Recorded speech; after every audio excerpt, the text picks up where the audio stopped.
They say the dead can't speak. But in the town of Marlow Ridge, nestled between the pines and fog-choked hills, the past has a peculiar way of bleeding through the static. The late-night radio program Midnight Hour with Henry Vale hadn't aired since 1973, when the beloved host vanished without a trace during a live broadcast. One moment, Henry was weaving tales of ghost stories and conspiracy theories, and the next, only silence, then static. Police found the studio empty, the mic still warm, the coffee half drunk. No body, no answers. Just the eerie hum of the transmitter still pulsing through the airwaves. For decades, the old AM frequency, 1010, had been dead air, until last week. Jordan Reese, a recent transplant to Marlow Ridge and a true crime podcaster, had been scouring the local archives for material. The Vale disappearance was just the kind of unsolved mystery his listeners craved. But he never expected what happened when he twisted the tuning knob of a vintage Zenith radio he'd picked up at a garage sale. Good evening, Night Owls. This is Henry Vale, and tonight we return to Shadows. Jordan's blood turned to ice. He recorded the broadcast. No modern station claimed the frequency. No streaming service had posted a tribute. The voice wasn't a rerun.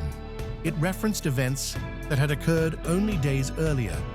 A recent murder just outside of town, where a woman was found in the same abandoned railway yard Henry once ranted about in 1971. When Jordan brought the tapes to the authorities, they dismissed him.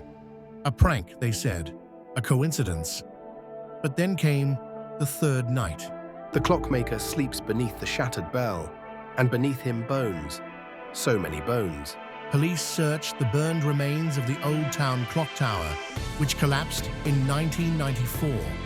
Underneath its basement, untouched for 30 years, they uncovered a mass grave. 7 bodies, all missing persons from the 60s and 70s. Jordan became obsessed. He charted Henry's clues, lined them up with cold cases, and followed the voice deeper into Marlow Ridge's twisted history. The broadcasts grew darker, more personal. Sometimes Henry sounded lucid, sometimes like he was slipping between memories, trapped in an endless loop of his own death. They never stopped him, not when he walked among them, not when he wore the face of a friend. Justice was never blind. She just looked the other way. And the next morning, Briggs's house burned to the ground. Inside, police found a locked room filled with trophies, jewelry, photos, mementos. Proof of a serial killer hiding in plain sight. One truth leads to another. The well is deep, Jordan, and the water is red.